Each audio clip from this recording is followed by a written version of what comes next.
Louisiana is facing a $1 billion budget shortfall, and Monday, the state will reveal their plan to try and fix it. Good evening and welcome to the WDSU News Hot Seat. I'm Juliana Mazza. The question now is, what will that plan consist of? Program cuts, higher taxes? Well, here to answer our questions is State Representative Walt Leger. Walt, thank you so much for joining us. Absolutely. We appreciate your time. You. Happy to be here. So the first question, how did we get here? $1 billion. So it goes back several years, but back in 2008 and 2009, the legislature passed the largest tax cuts in the history of the state of Louisiana, rolling back the Stelly tax plan that had been initiated and supported by the voters of the state back in 2002. What it did was it stabilized our revenue system, and it lowered sales tax and increased income tax to provide a sustainable source of revenue. Because of some excess revenues that were coming in back at that time, the legislature made the decision to give this large tax cut, and it's now costing the state $800 to $900 million a year, and it's largely what has contributed to this $1 billion shortfall. Now, we got here, though, exactly where we find ourselves today by back in 2016. Rather than trying to fix things structurally, we passed some temporary taxes, especially the largest piece of which was an additional penny of sales tax. That penny rolls off of the books on June 30th of 2018, which means it will not be available for the budget that we're about to have to try to pass during this next legislative session. And that, combined with a few other temporary tax measures, creates this $1 billion shortfall for the state to continue to offer the same services that we offered last year.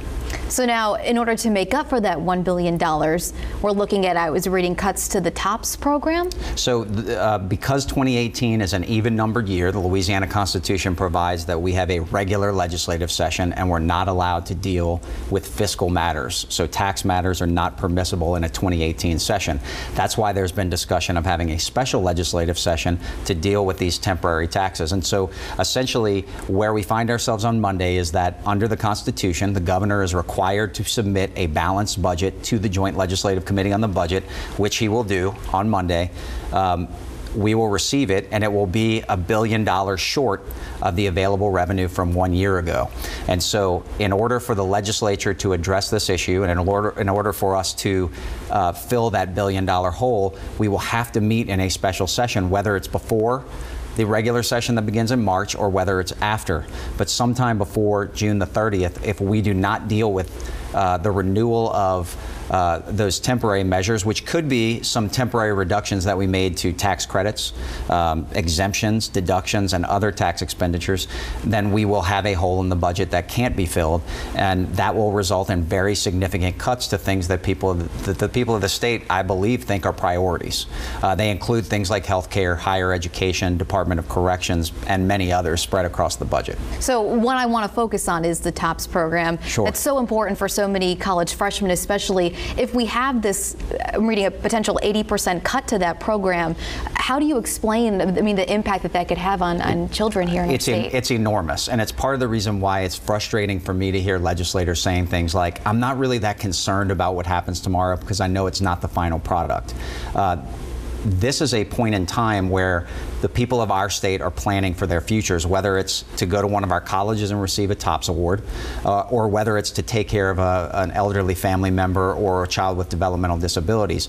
Many of the programs that assist people in dealing with those issues are on the chopping block because they have to be on the chopping block based on the way that we allocate funds for discretionary expenditures, which means we have a choice on how we make it, and non-discretionary expenditures like constitutional dedications that go to fund K-12 education and other important things.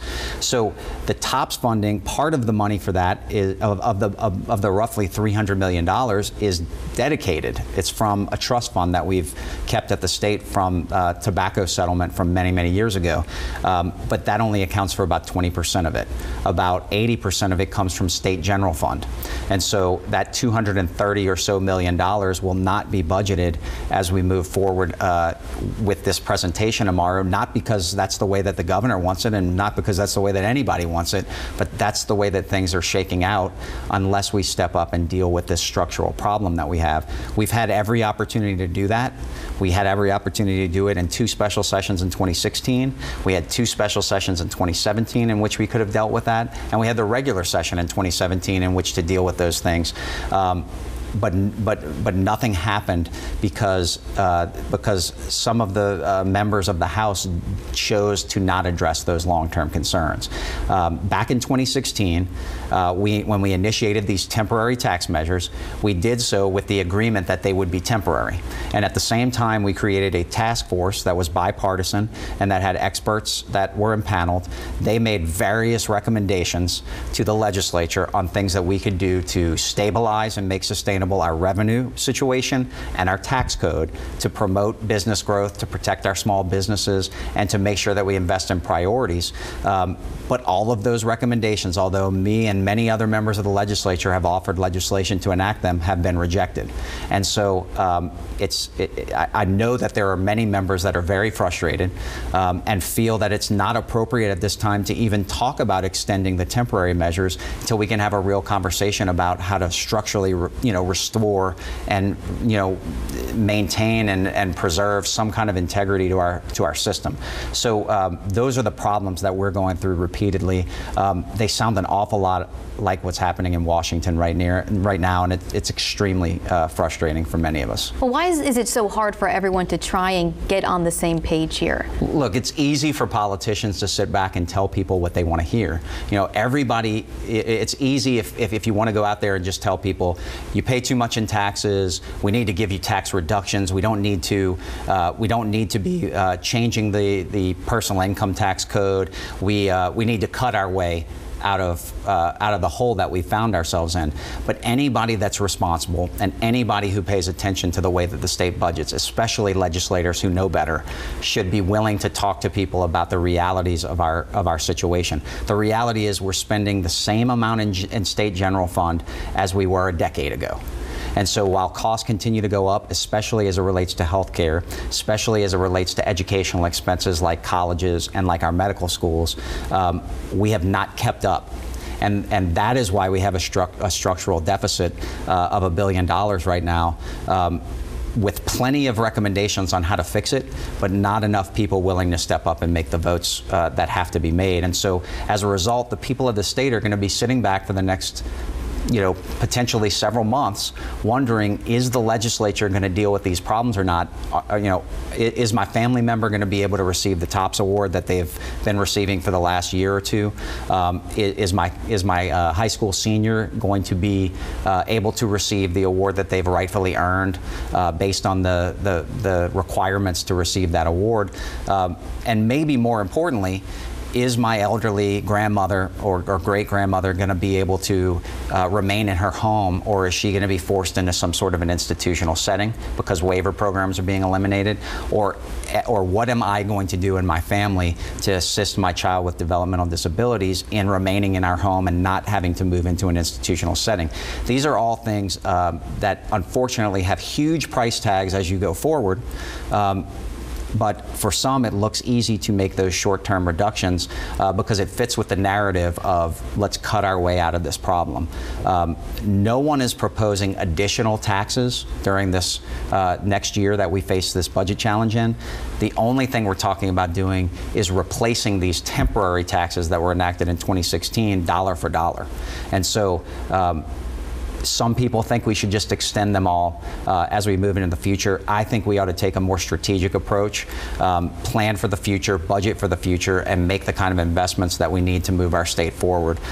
Invest in higher education, invest in our children, invest in our medical students so that we have doctors in the future that can take care of the health care needs of the people of this state. So let's get into the health care aspect.